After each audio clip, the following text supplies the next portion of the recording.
Ada beberapa hal yang harus dicermati pada saat kalian akan menulis surat lamaran pekerjaan. Yuk simak penjelasan Ibu berikut. Surat lamaran pekerjaan merupakan surat yang dibuat oleh seseorang untuk melengkapi persyaratan yang diminta oleh pihak penyedia pekerjaan. Adapun fungsi surat lamaran pekerjaan sebagai tanda bukti tertulis atau tanda resmi bahwa seseorang mengajukan permohonan pekerjaan. Kemudian yang kedua, sebagai alat komunikasi antara pelamar dengan badan atau instansi penyedia pekerjaan. Dan yang ketiga adalah sebagai bahan pertimbangan bagi badan atau instansi penyedia pekerjaan. Bentuk surat lamaran pekerjaan secara visual ada dua bentuk, yaitu ditulis tangan atau yang disebut dengan manual dan diketik. Berdasarkan jenis pembuatannya dikelompokkan menjadi dua. Yang pertama, surat lamaran pekerjaan yang digabungkan dengan daftar riwayat hidup, yang dalam hal ini riwayat hidup termasuk isi surat. Cara ini disebut dengan model gabungan. Yang kedua, surat lamaran pekerjaan yang dipisah dari riwayat hidup, dan cara ini riwayat hidup merupakan lampiran sehingga cara ini disebut dengan model terpisah. Dalam praktiknya, jenis yang banyak dipakai oleh pelamar pekerjaan adalah model terpisah. Walaupun dalam pembuatannya memerlukan kerja dua kali, akan tetapi model ini lebih digemari pelamar kerja karena suratnya tidak terlalu panjang. Berikut ini adalah ciri-ciri surat lamaran pekerjaan yang baik dan benar. Yang pertama, bentuknya harus menarik. Dalam hal ini, kebanyakan surat lamaran pekerjaan memakai format Indonesia B, di mana perbedaannya pada penulisan alamat yang dituju. Nanti perhatikan contoh surat lamaran pekerjaan. Bahasa menarik.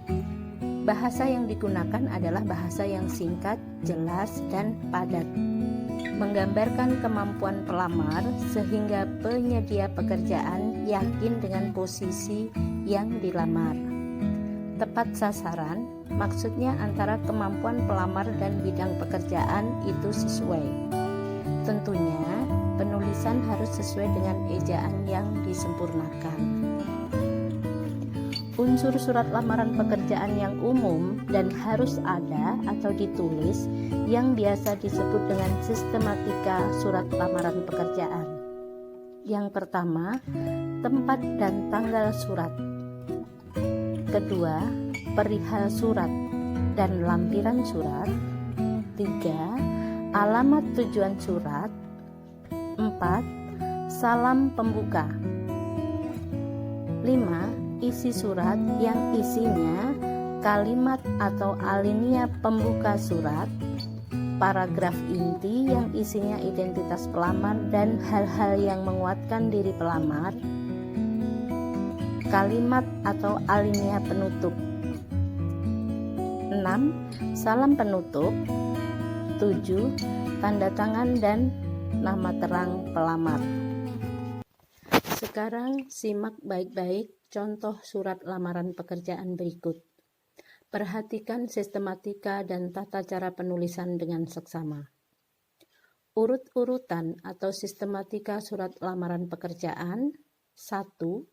Tempat dan tanggal surat yang ditulis di pojok kanan atas.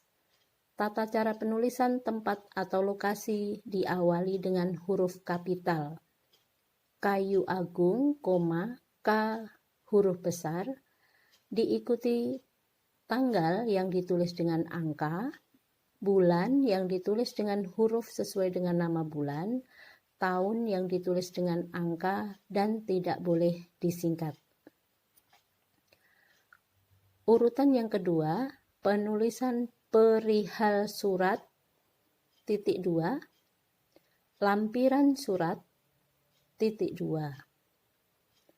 Ketiga, alamat tujuan surat ditulis di bawah tulisan lampiran dengan diberi jarak.